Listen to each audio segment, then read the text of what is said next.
Greetings, everyone. It's good to have you with us again this week.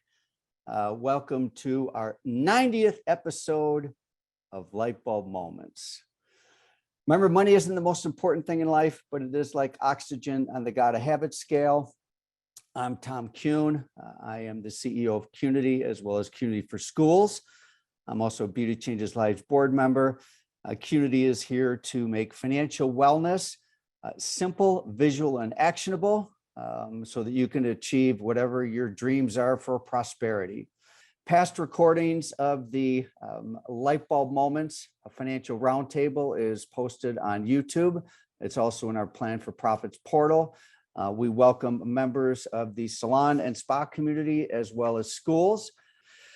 Let me go through my Lightbulb moment for the week here. And, for those of you that are new to the roundtable, which we actually call Lightbulb Moments now, we use terminology here. A Lightbulb moment is just some insight that can come in a spurt or can come from research, a conversation, any moment that really can be a defining moment to create some type of positive change in your business.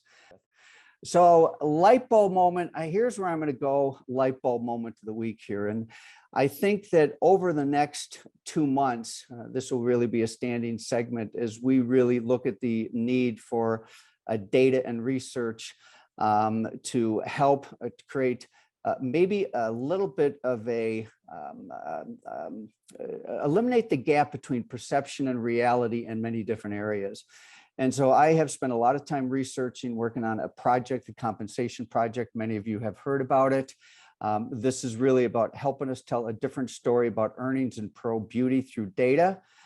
We did phase 1, which was more of a beta type group. We had many of you that were gracious enough to contribute to phase 1 and realized that we need to go much deeper into this, increase the sample size, et cetera. So heads up, we would love to have you join this study. There's no charge to be in this study. You will actually get the report for free if you do participate in this study. There is a QR code I'll give you in a moment that will take you to a spot on our website where you can learn a little bit more, as well as just enter some basic information about your interest. You wouldn't be submitting any data. It looks like this. So this, if you haven't already done this, if you already have not expressed an interest in being part of phase 2 of the study, please use this QR code. I'll also have someone on our team put in the chat where you can go to get this information. But let me go to my Lightbulb moment of the week. It was 2 weeks ago, I talked about a report by the Century Foundation. And a lot of it had to do with the schools, but it permeated, went well beyond the schools and really discussed things like the poverty of cosmetology earnings and really painted a picture of extremely low, they use the word poverty of earnings in cosmetology. And that really doesn't tell the full story. They compared to different industries that were 4-year degree industries, such as, and they referred to them as fields employing mostly women. They used education, dental assistants, and nursing and made all sorts of comparisons against that. Many of those comparisons were built on bias and false assumptions. And then also the data was coming from the U.S. Department of Education, and their disclaimer is they cannot fully confirm the completeness of the data. So right up front is saying the data is incomplete, but yet we're using this information to make policy decisions.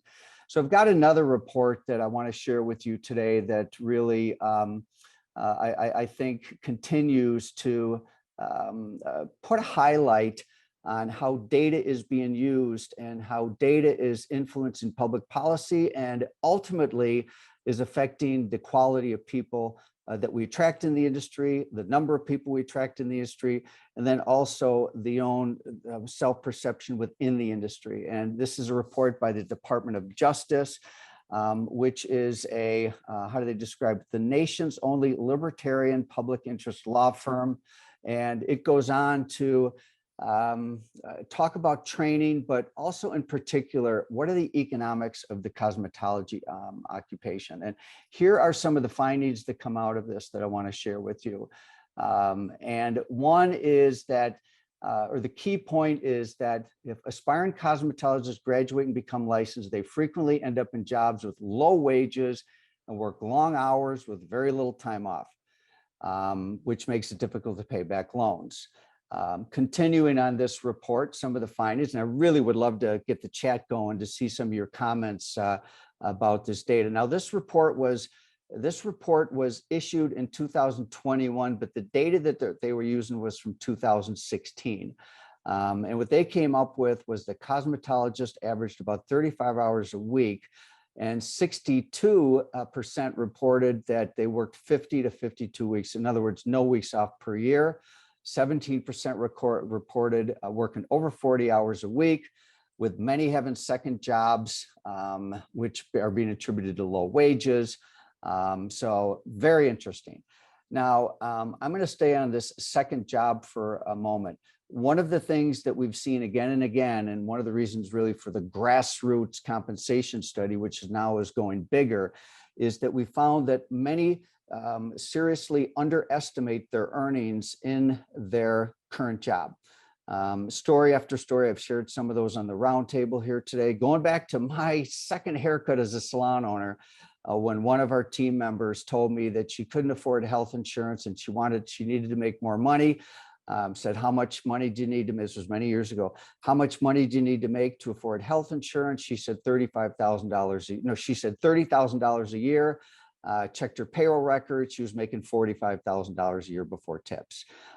It's very common for professionals in this industry to grossly underestimate their earnings and make decisions such as taking second jobs, denying health insurance, et cetera, et cetera.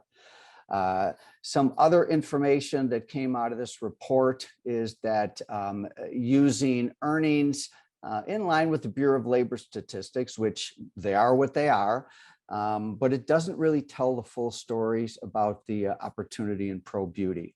And this particular report compares to cooks, janitors, and concierges who had higher median incomes and didn't require licenses. So anyway, my light bulb moment for the week is that we've got some work to do to better educate the public about the opportunity in pro beauty from an earnings and an hour standpoint. And while the study that we're working on cannot tell the full story because we can't query all the industry, what we can do is we can get data that could help better communicate that this is a first choice career.